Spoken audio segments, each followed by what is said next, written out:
Hello, everyone, and thank you so much for joining me on What's Your Story. I am so excited about my guest today, and I will tell you a little bit more about her in just a moment. If you want to know more about what I'm doing with What's Your Story, you can go to my website at www.kathybacon.com. I post all my videos there, all my interviews, everything that you need to know about me, you're going to find out right on my page. So I want to thank you for your support that you've given me over this time. I've been doing radio for about 4 or 5 years now, doing different shows along the way, and you all have been so supportive, and I want to thank you. I can't tell you how grateful I am because this is my passion. I love, love, love hearing about people's stories and how they got from point A to point B and anything in between that they want to share. And let's be clear about it. I believe that this show, there's no judgment here. We all have our own unique stories. And some of it is about trials and tribulations and good and bad and ugly. You know, it's our life. It's about what we want to share. And I want you to know how much I appreciate that. I appreciate you being courageous and coming on and sharing your story. It means the world to create that human connection that we all need right now. Looking at someone in the eyes, hearing their story, listening to them talk, feeling their emotion. That's all about this human connection that I really believe we need to participate in. So that's What's Your Story about. And again, thank you so much for being part of it and for watching and listening and really caring about the people in the world that are here to share.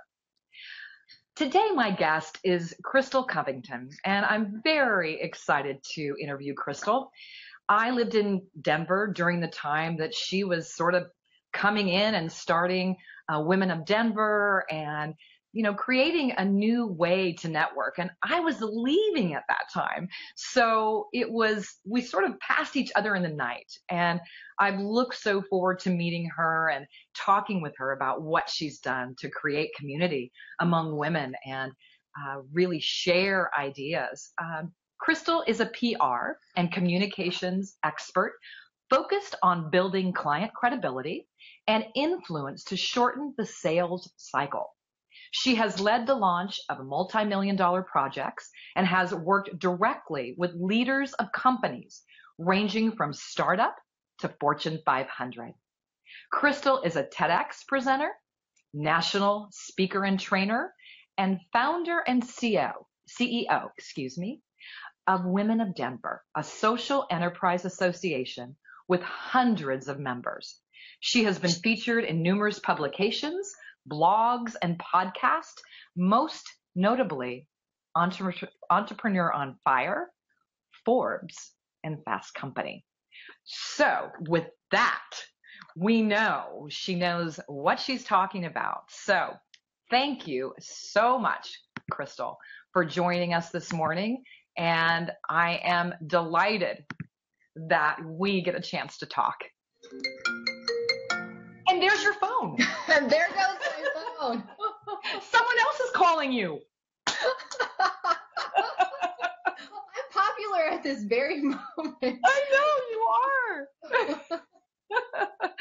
And that's the beauty of being live, because whatever happens right now, Krystal, happens. And we're just going to put it all out there, even if you're getting a phone call at the beginning of the interview.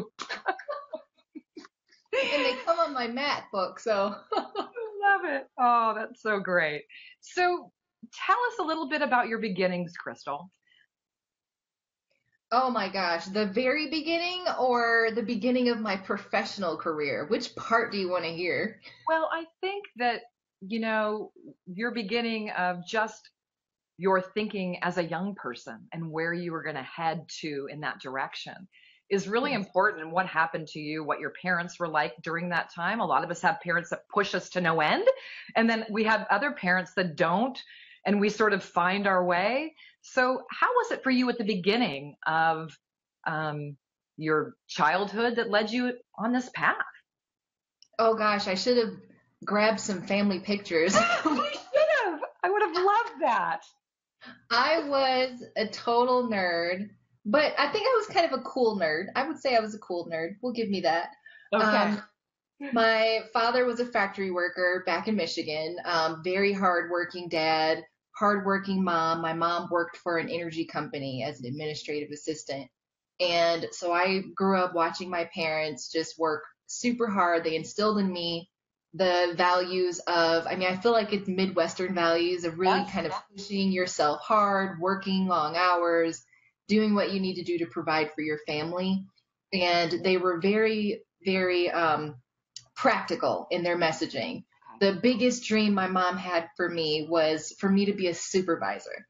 I remember her telling me, no matter what you do, try to be the supervisor so you can be in charge. And entrepreneurship and all of that was not really a part of the equation. So that part they don't necessarily understand about my world. But they just want to make sure that the bills are paid and, I'm working hard and I'm, living a good life and I have good food on the table. That's like those great American values is what I came from. And, they really did also, it meant a lot to them to get an education. And I was the first in my family to graduate from college with a 4-year degree. So it was all because it was so important to them that I do that.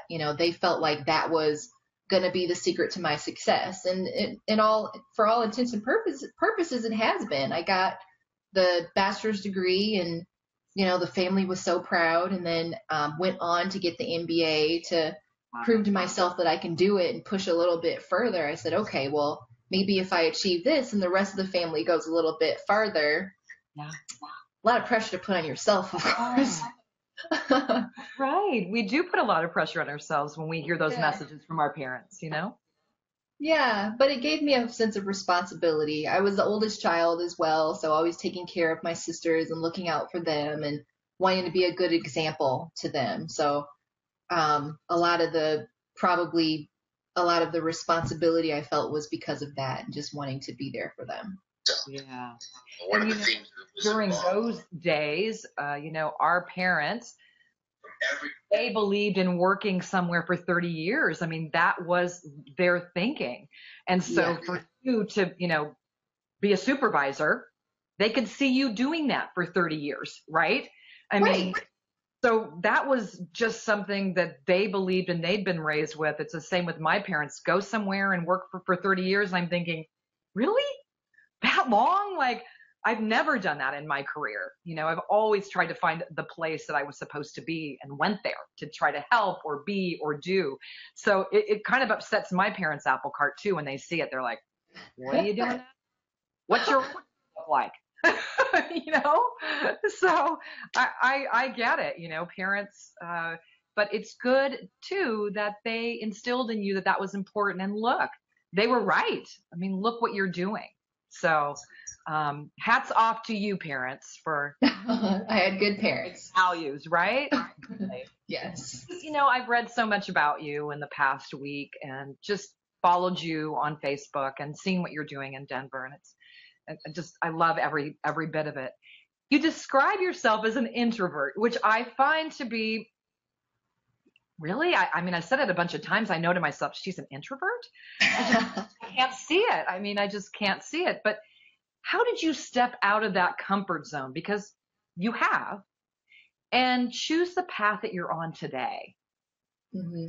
I think the biggest thing is figuring out what those boundaries are and stretching myself little by little. So I think the biggest awakening for me was in college where I realized, I mean, I went to school for psychology for my bachelor's degree, and they had us take all these personality tests, and I started figuring out, okay, there's a name for what I am. I just figured I would describe myself in the past as I don't like to stand out. I don't need to, have a lot of friends. I'm fine by myself. So I just kind of use those descriptors.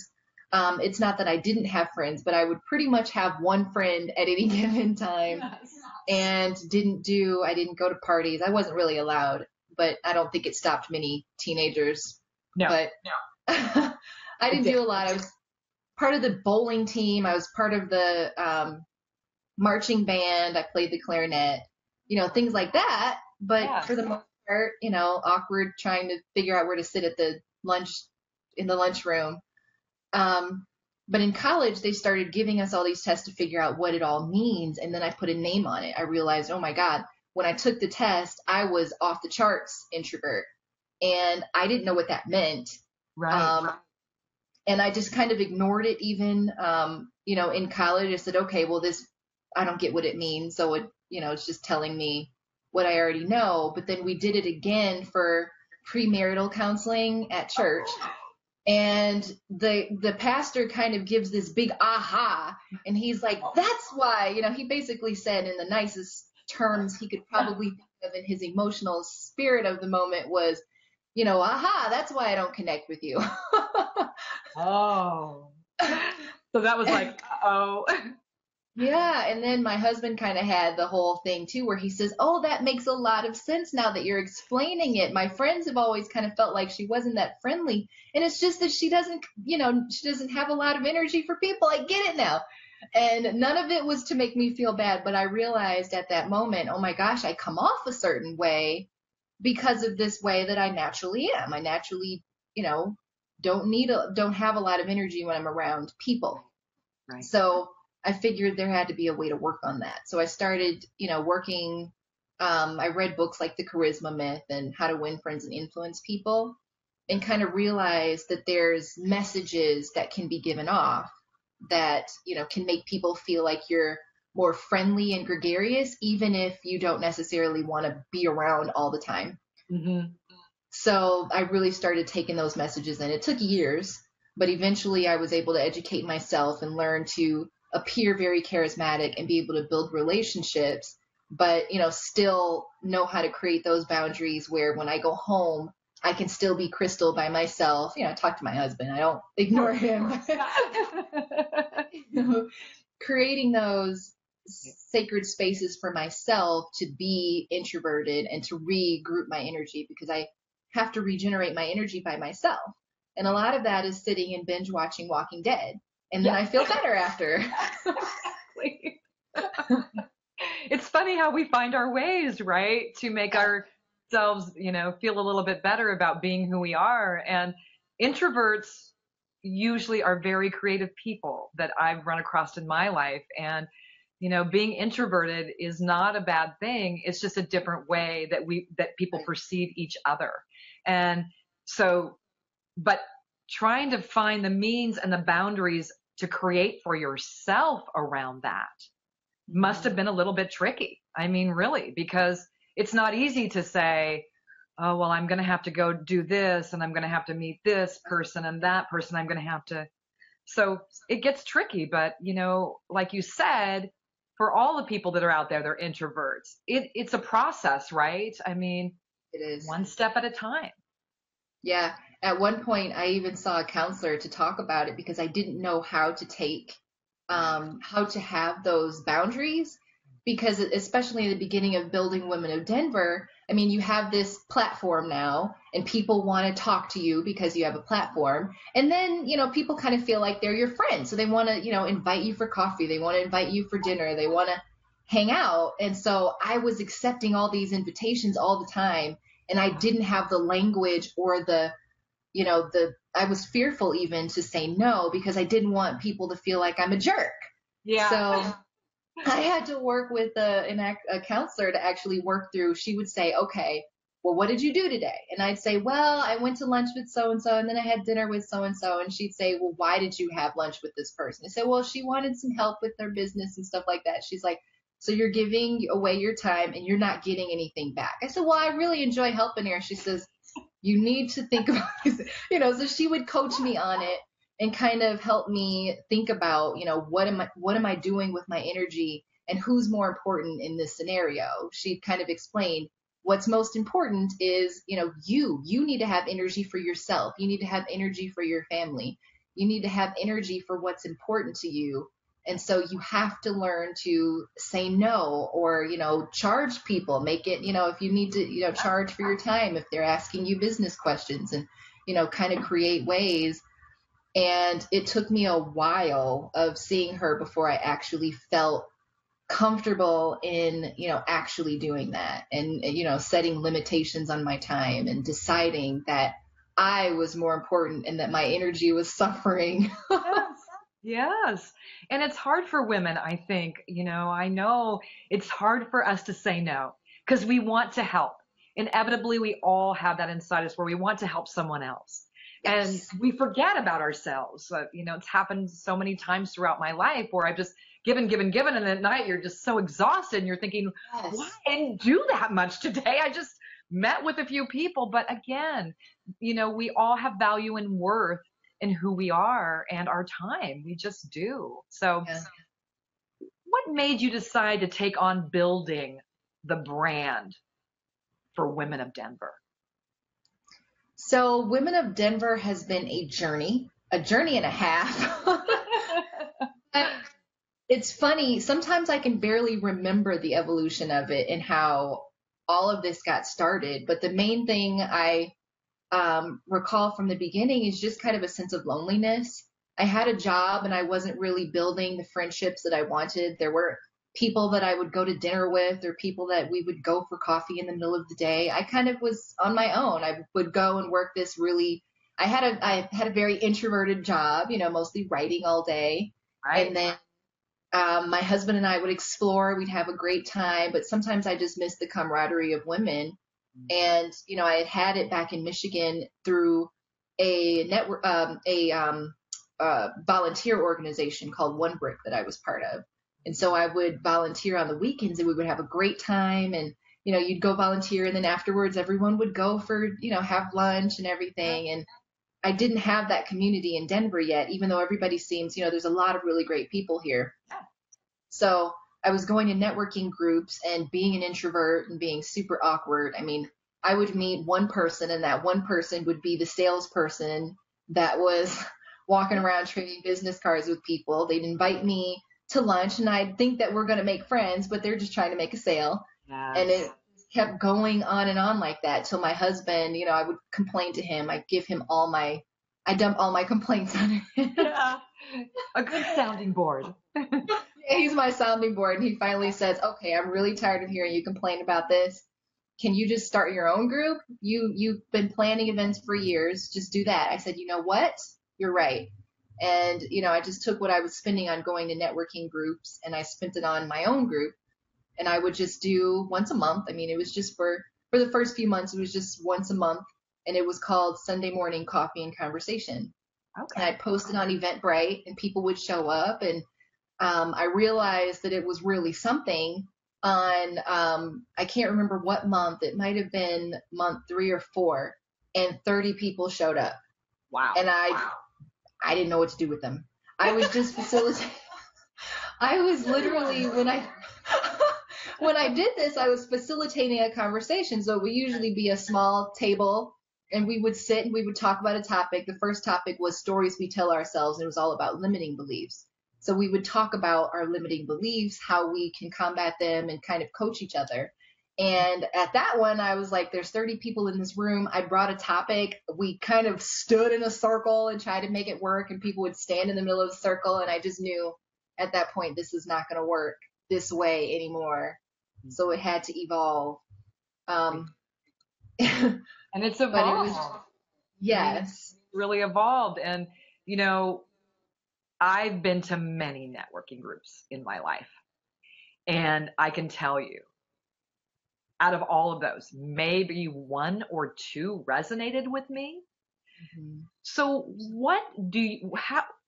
Women of Denver is a so-called kind of, I don't even want to call it a networking group so much, but what's different about it compared to other meetups or other, networking little events? What do you think is different?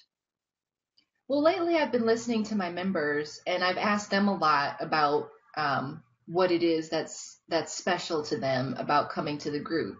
And they feel like it's the intention of me, the founder, and then the intention of the people that are coming. I think that, people come to networking oftentimes with that guard up of, okay, this is going to be a move and groove. We're going to try to pass some cards. We're going to make some contacts. We're going to make this happen. I'm going to come away with 10 leads. And from the very beginning, when people did that, I didn't literally kick anybody out, but I would discourage that, and I would tell them that's not welcome. And if that's not welcome and that's what they want, they stop coming. Right. So we kind of weeded that out from the very beginning and created a culture where we were more focused on, building relationships. And the whole principle, and when I was having coffee with people all the time, I was, putting it in people's minds what this is all about. And I would instill in them the values that I have, which is that relationships are long-term. You can't expect to, meet somebody and they will or will not mean something to you, so you let them go. I saw that with a lot of the people that I was meeting at other networking groups. They meet me, they determine really quickly, is she or is she not going to be a sale? Is she or is she not going to help me in my business in some way right now? And then they go away. Yeah. Whereas with Women of Denver, we know that it's a long-term relationship. I saw someone yesterday who was telling me that she just now started to form a relationship with another member where she's going to be coaching her. She said, well, I don't remember when we met. I think we just met. I said, no. I said, she met you when you were speaking last summer. Summer 2016, you spoke and she was there. I said, so you've been building this relationship and that trust for a year. And it takes that time sometimes. So you can't always expect these instant results. You have to build relationships, and you can't expect any result. You just have to build it knowing that at some point you might mean something to the other person's life and they might mean something to yours. Yeah, and relationships are really important, I think, for women, more than just going into a group and handing a card. I hated that. It was like, I started Dress for Success in Denver. And so I went to a lot of networking groups, and I wanted to just build relationships so that they could maybe someday down the road look in their closet and donate a purse or a pair of shoes, right? And it was so funny. They all wanted me to do the spiel. The spiel was always about the spiel. And I was like, that's really not who I am. I'm about the stories that the people come to Dress for Success for. And, this is what it's about. So it's so true that those relationships over time grow organically. Yes. And those are the best, really. They're just the best. So they are. Yeah. They mean more. There's more trust between the two of you. It's just more impactful for everybody. Right. So talking about women, because those are our favorite people, as we love, what are the attributes in a person?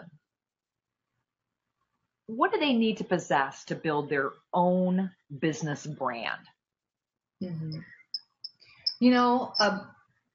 I think in order to build a brand, you have to be willing to get raw and be comfortable with that. And the funny thing, I got a message last night almost from the universe. I mean, it's just a coincidence. It was a video that I had done last year, and I had quoted an author, and the author just shared it yesterday on her Facebook page. So I watched it and I thought, oh my God, this is a message for me, because I had been feeling a little bit unwilling to be open right now. But in the message, I basically said that in order to reach the next level that you're trying to get to, you have to be willing to be open. You have to be willing to do things that are vulnerable, and anything that you do that's new is vulnerable. Anytime you take a step that you didn't already take before, it's vulnerable. Walking out any new door is vulnerable. So being able to do that is the most important thing. And branding is scary. I mean, people can criticize you. I just talked with someone yesterday who she had built multiple women's organizations in the past, all of which she said failed eventually. But she said that the biggest thing that she struggled with was the criticism and the fact that because she was doing this and it's public, that people would then have things to say about her. And she didn't know how to handle that. It felt uncomfortable for her to, have people telling her, well, I would do it this way and I would do it that way. And I don't like how you ran this. And, or people judging, thinking she's making a lot of money off of it and, kind of taking advantage or something. And that, she wasn't making any money. She would have these big, large scale events. And she said she'd come away with it with $100 in her pocket. And people would judge her as if she just made a lot of money and wasn't willing to share it or something. And I've personally even had that myself. I remember in the very beginning of working on Women of Denver and starting to, turn it into a membership organization, having someone write me a really ugly letter that said, I can't believe you're charging for helping women. She had calculated what she assumed I was making, which was like hundreds of thousands of dollars a month. I always love that. Yeah. I wish. I'd be on that plan. Right. But, this crazy calculation she made, how dare you make $300 a month on supporting women? And, you're supposed to do that for free. I felt so bad about it. I thought, oh my God, am I wrong? Should I be doing this for free? Those messages again. Yeah. But those people are out there, so you have to be brave enough to do that. And then the other thing about branding is you have to continue to be consistent because people remember your messages. I have people all the time quoting me and the things that I've shared with them that are my values. And that's because of regularly sharing that over time. I mean, it's been years. And so over years, they've heard me share these things and I've kept to those same values. And that doesn't mean that you can't change, but the ultimate core of what you're doing and what you're doing it for should be the same. And you should always be consistently telling people that, because if you miss a beat, they're going to notice. You're noticing, right? Yeah. And people need to be able to trust you. I mean, that trust comes from regular exposure to you, consistency in your message, and just feeling like you represent what you're telling them you represent. So if you say, I'm a sales trainer, but you can't sell well and nobody's buying from you, they're not going to trust you. If you're saying I'm a health and wellness coach, but you don't appear to be healthy, and every time they see you, you're eating a greasy pizza, and people don't usually view that as being healthy, pizza and beer, right. They're not going to believe you. No, they're not. Why do you think that women are so fearful of putting themselves out there with their brand? Like, I know my own answer. I mean, it is those messages that we hear, that naysaying in our heads that say, oh, you're not good enough, or your brand's not good. Somebody else is doing it better than you. You don't need to do it. I mean, we get those messages, we hear it, we might read something, we take it on, it drives us crazy. But what is that fear about, do you think, Krystal? I remember being a young girl and always being congratulated for being so sweet, for being so meek. People would say, oh, you have this beautiful, quiet energy. And granted, that is my energy because I'm an introvert. But I would be congratulated always for those types of values.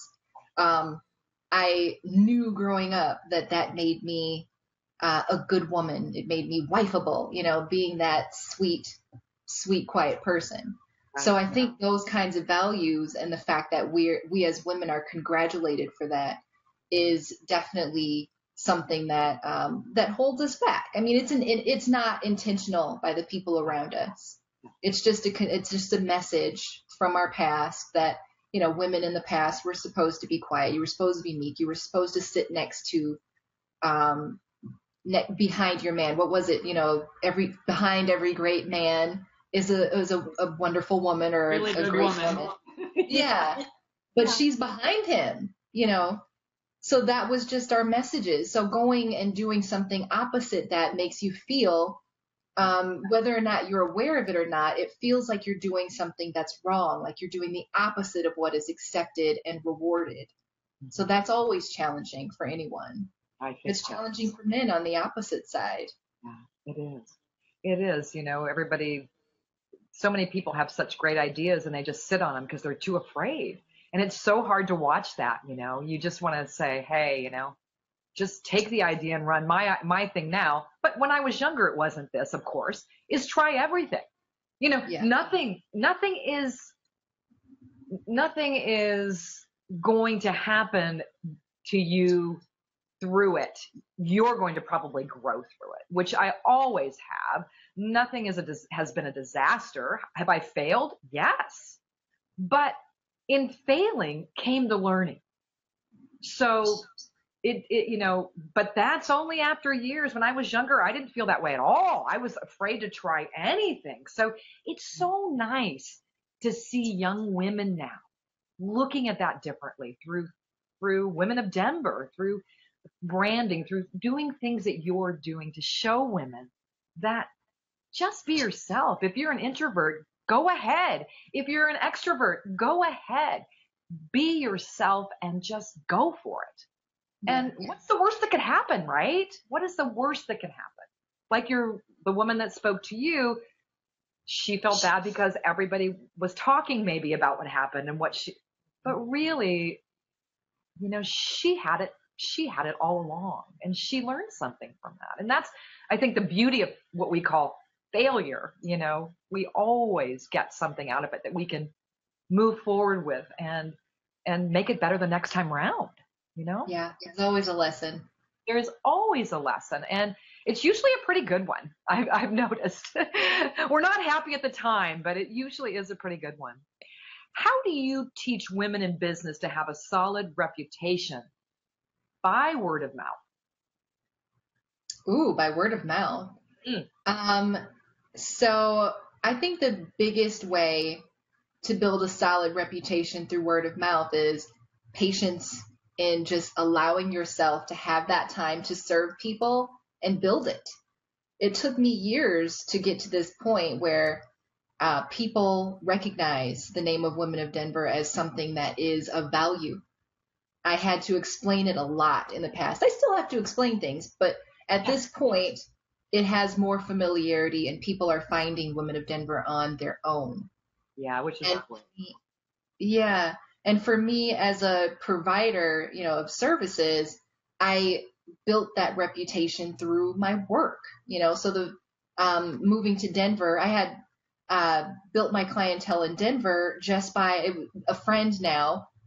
She had asked me to write for her for free. I did it. She just said, can you look at this? She said, can you, edit this document, this blog article that I wrote for myself? And I just did it for her for free. And then I actually gave her a rewritten version that was also, a suggestion. I said, hey, here's the edited version of this. And then here's one that you could consider. It's another option of how to word this article. And then afterwards she said, can you just do all my, writing for me? I'll give you stuff. You can, work on it, anything I need. I said, sure. And so we worked out something and she was happy with my work and just continued to tell her friends. People would say, who wrote this for you? And she would give them my name.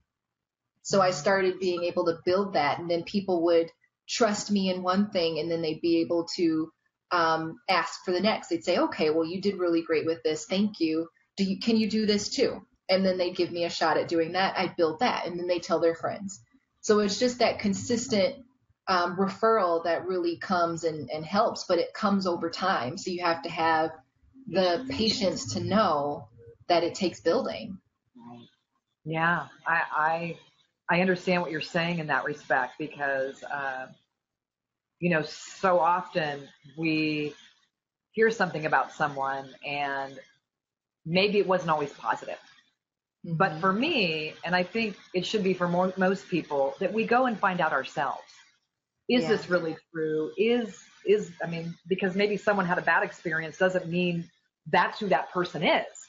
Look over here.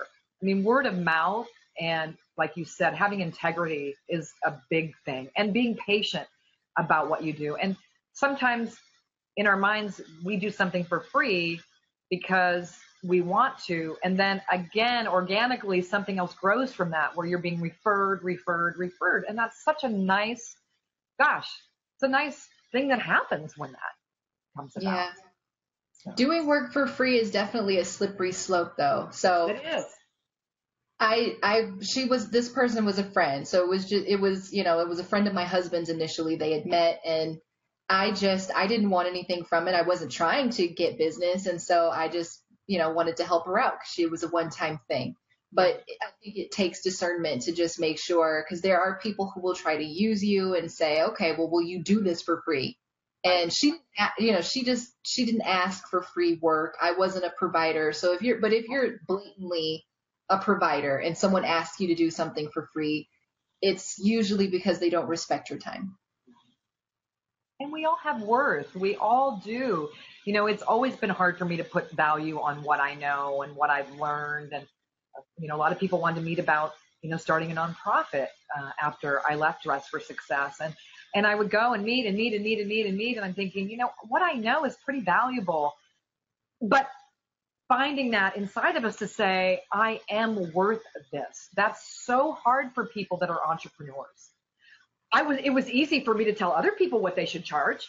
Hey, look, but when it came to me, it was like all of a sudden, what did I say?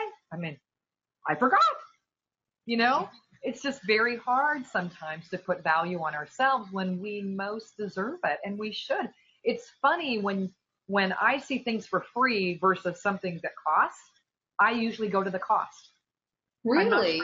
I'm not sure why that is. I think maybe there's better value there, or maybe if I put something into it myself, then I'm committed to learning. So, yeah, it's kind of funny. Yeah, that's an interesting concept. I don't know if I feel the same way about free versus expensive, but I do think that, as far as people go, people that charge less, I think it's just that they often don't know what people are willing to pay, or they don't trust that people are willing to pay a higher price for their work. But it doesn't always mean that their work is going to be lesser. It just means that sometimes they may not know what to charge or what they're worth. Right. I remember struggling. I mean, I still struggle with that. It's hard to know what to charge. I will go and ask people, I'll ask, I have some meetings set up coming up now to ask people, how do you build your business? What do you charge? And people are not always willing to share it, but people will share that, and, willingly to help each other, because they want to know what you charge too. They want to know what your experiences have been, and you're helping each other by talking about that. And it is a good thing to talk about, I think. It's a good discussion to have with women, because then they feel empowered, like, I can charge something, they're charging something. It's that dynamic of a group that really compels us to move forward in a positive way. And I love that about women of Denver. I wish I was one of the women of Denver. I've been looking for women of Seattle, but I can't find it anywhere. And it really is something that, you wish as a woman you could see it in a lot of different places, because what you've set up here is really something that could happen in a lot of cities if people maybe had a look at it. Maybe you will someday be a franchiser of it. I mean, it really is a great concept. It's a great concept. Yeah. The idea of that drives me a little crazy. I go, well, how would I do that? Who would help me? Oh my God, that sounds crazy. Well, when you got women on your team, there's always going to be someone that's going to help, I think. Really, you've built that camaraderie with women of Denver, of self-respect and respect of others, which I think is so important in the world today. You are doing online classes, I believe. Are you going to start creating some online classes? Tell us about those. Yeah, so I have an online course that I created. Okay. It's on my website at krystalcovington.com, Krystal with a K. And it was just me putting together a combination of, I had been teaching something called the 4 Keys to Influence, and I had done that on several occasions and saw that the result was really positive. People really needed those messages. And it was a lot of what I had learned when I was teaching myself charisma.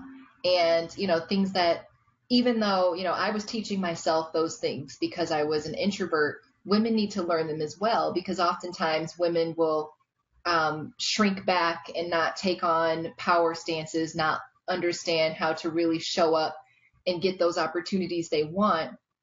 And so it teaches the 4 keys to influence, which is those influential steps to be more charismatic, learn how to, have more power when you're in the office or in the boardroom, or, running your business and trying to increase your, build new relationships, trying to build new partnerships and all those kinds of things. And then I incorporated my PR and media understanding in there as well, with lessons on, how to get speaking gigs, how to, get opportunities to be featured in the news, how to reach out to journalists, how to do these things. And, what do you say? So there's a lot of things in there as well. So it's kind of 50-50 in those 2 messages. 2 core parts of my expertise are in there. And I do plan to do more, and expand on each topic individually, so that people that, want to learn more about that PR, because PR can be self-done. I mean, it's amazing to pay someone to do that because they have that expertise and it takes them less time and they can do things. But if you're just starting out and really don't have the budget, you can do it yourself if you just have the education and just know where to look for these opportunities to get in major publications. My first mention in Fast Company. Yes.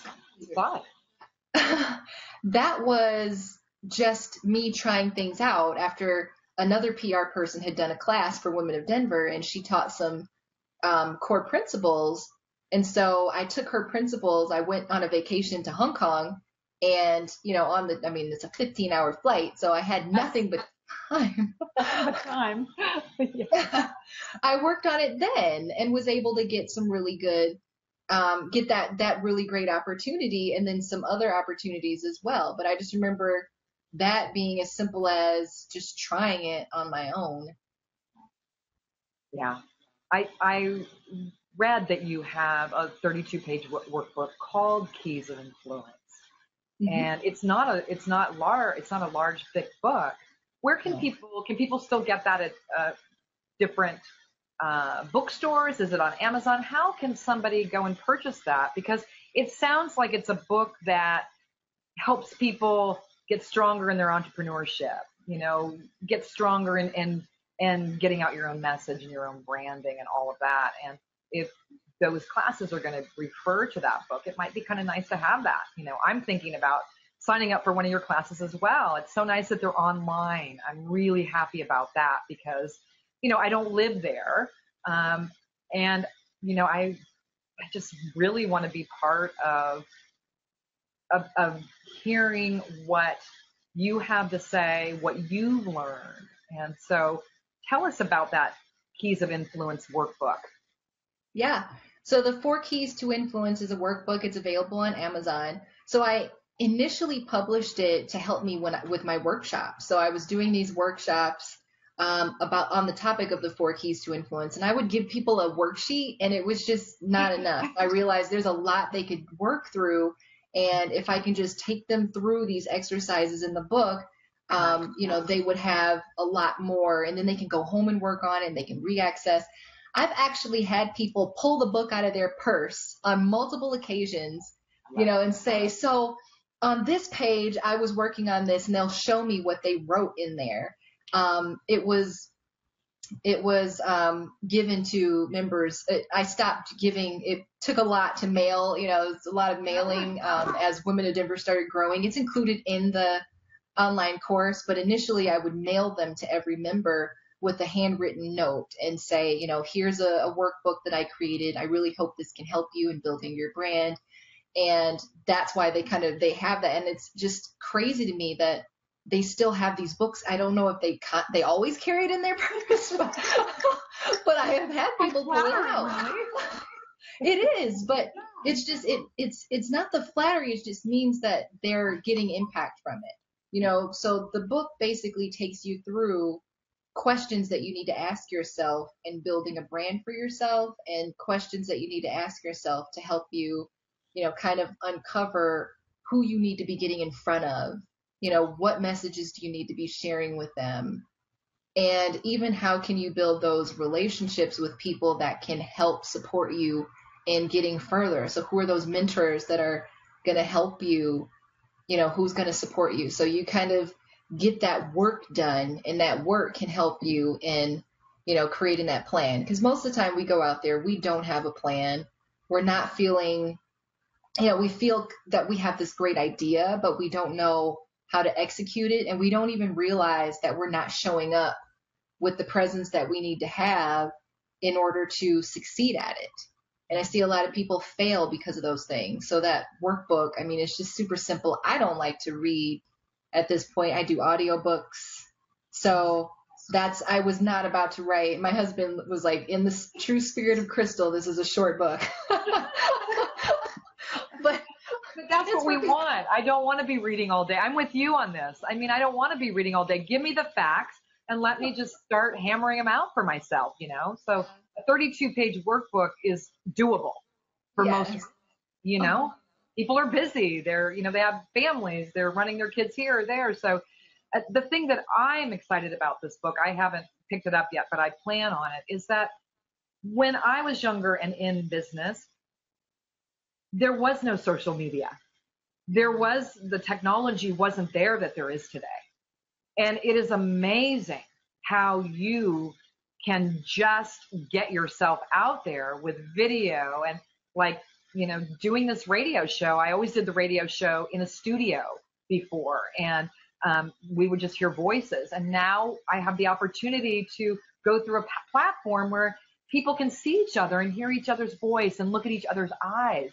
And to me, that just means and makes such a difference to the people watching. So we didn't have any of that before. So how do you think that has played a role today in branding and, just getting your name out there for your business? I think it's probably made things a lot cheaper. I've talked to people who are, many years my senior, who were building brands, years ago, and they had to pay for airtime. So I know that radio airtime is expensive. So it's not just a matter of going to the studio. It's the expense of doing that. People would pay for access to, TV. You had to buy, paid advertising TV time, or do or be chosen to be on a TV segment. Otherwise, I don't know how people were doing things. Mail. And these kind of, sort of networking things that were like before, where you had the business card and you go home with a whole pocket full of business cards and you go, I don't even remember these people. Who are they? There's no relationship building there. So, yeah.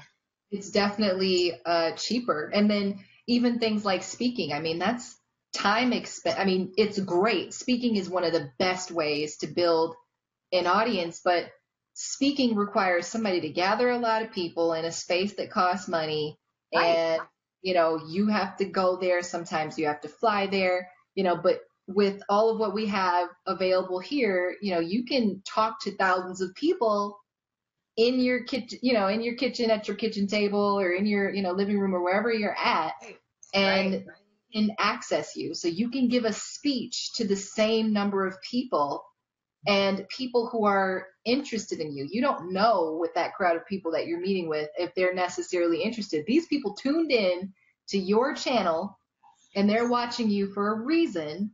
And so you now have access to them for, free or minimal cost. I mean, you probably it takes time to build up a Facebook audience. It takes investment to, maybe have some software, things like that. You might buy some stock images for your photos, but it's much cheaper than trying to build a speaking, platform. It's much cheaper than going to networking groups. It's much cheaper than, buying airtime. Yes. I mean, and we all have access to it, which is so wonderful. I pay a minimum amount to use this platform, Blue Jeans. And I mean, I checked out a lot of different ones, and this was just the clearest picture, the nicest time frames, the way the frames turn out, and it goes right to Facebook Live, which I'd never done before either, Krystal. And I'm like, okay, I'm going to man, I'm going to take a chance. I've got to try it, and it's worked out to be just fabulous. I know that you also do a TV show with women. And tell us about that, and how has that excelled women to move forward? Because from the ones I've seen, man, after those interviews and after talking with them, you would think for sure that they got this idea to go, wow, if I can sit and talk in front of people, if I can answer questions with Krystal, then, I've got something here. I can do these speaking kinds of engagements. I think it's meant a lot to the people who participated. And, it was initially, I just thought, okay, well, this will be a great benefit to members who want to, work on these skills, because I had initially thought of the idea after working for, I worked for a company called Transamerica, and they had an internal communications team. And this person that I worked with, his name was Scott. He and my hey Scott, and my manager Brenna had set me up as the spokesperson there. Scott was the cameraman, and Brenna was was the leader of the team. And I didn't know necessarily that I would become this, but I ended up being the internal communication spokesperson. Had my own show that we recorded regularly. People would come up and quote the show and do my head gestures. I must have did a lot. I love it. But I realized how powerful it was for building my brand within that company. I ended up, people nationally in the company knew who I was. When I would go to another office, they'd say, "Hey, Krystal," and I'd go, "Do I know you? Do I know you?" And they'd, "No, I just watch you on the show all the time." So I understood from that how powerful a medium it was, and I wanted to share that with the women that were part of my program. I felt like this was something they can use. They can learn this skill. They can use these videos to really start building that branding for themselves. Nice. So I have, seen them, some people have done multiple episodes, and I've seen them go from being completely shaking in their boots to being comfortable. Okay, I'm owning this. And I've also seen it help them to gain clients. I had one testimonial a long time ago. The first testimonial I got from the show was somebody saying that somebody watched it and immediately signed on to be a client with her. But for most people, it helps them to feel that they can do it. They feel like, okay, well, now I want to pitch myself for other TV shows. How do I do that? Right. So I think that part is really huge in the fact that it gives them that. Mm-hmm. I think so too. I've reached out to my guests, and people have reached out to me, and they go, "Oh, I don't know if I can do it. You show the face," and I'm like, "You can when you're ready then." But I say you can do it. I say that you have a message. I say that you're inspiring. So when you're ready to take that on, please come on. But it is uncomfortable for women, for anyone really that's not used to being in front of the camera or speaking is maybe not their forte, to do it. So that's a nice, safe place that you've created for women to be able to do that, which is really fantastic. And I have to say, I just love everything that you're doing in Denver. I wish I was part of Women of Denver. I'm on your newsletter. I have liked everything about Women of Denver. I see women in there that I know, and it's just so comforting to see that. And I really know that they're getting something that they needed from your group, and I'm so happy and honored to know that they have gotten something that you created out of something I don't think you even realized that you were going to do.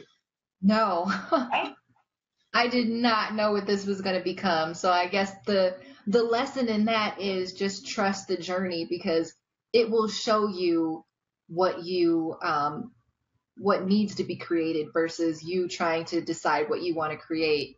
I ran into somebody last year and reconnected with her who had seen me in the very beginning. And I remember telling her about it. She was at the very first I went to a strategy session, a mastermind, where we kind of talked about what we were trying to do. And I talked about wanting to create this Women of Denver program, and I hadn't done it yet.